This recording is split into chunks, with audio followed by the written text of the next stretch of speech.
আপনার ক্ষেত্রে পদার্পণ করছি।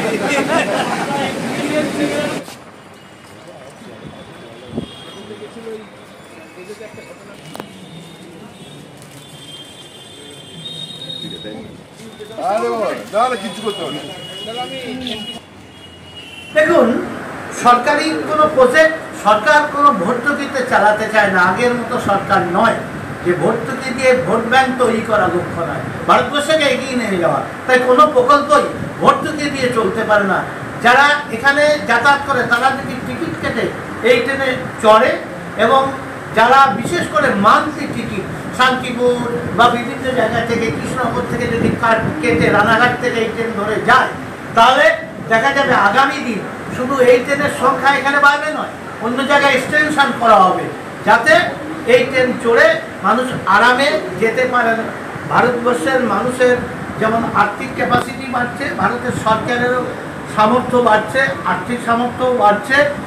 দ্রুত গতিতে নরেন্দ্র মোদীর হাত ধরে ভারতবর্ষ এগিয়ে চলেছে। অপারেশন সিন্ধু প্রমাণ করে দিয়েছে ভারতবর্ষ যে কোনো দেশের চাইতে আমরা এগিয়ে এয়ার ডিফেন্স সিস্টেম সহ সামরিক শক্তিতে। তাই আগামী দিন যে নতুন ভারত গড়ার পরিকল্পনা সরকার একা পারে না, জনগণের সহযোগিতা দরকার। সকলের কাছে আমার আবেদন, তারা যেন সরকারের পাশে এসে। ঠিক আছে, থ্যাংক ইউ।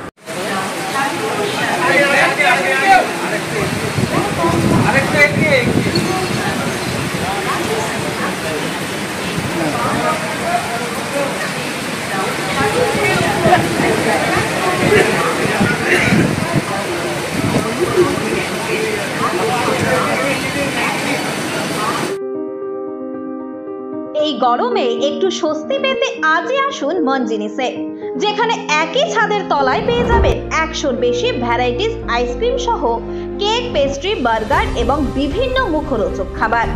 বিভিন্ন অনুষ্ঠানের জন্য অতিথি আপ্যায়নে হাজির ফুলিয়া ট্রেকার স্ট্যান্ডের বিপরীতে মনজিনিস।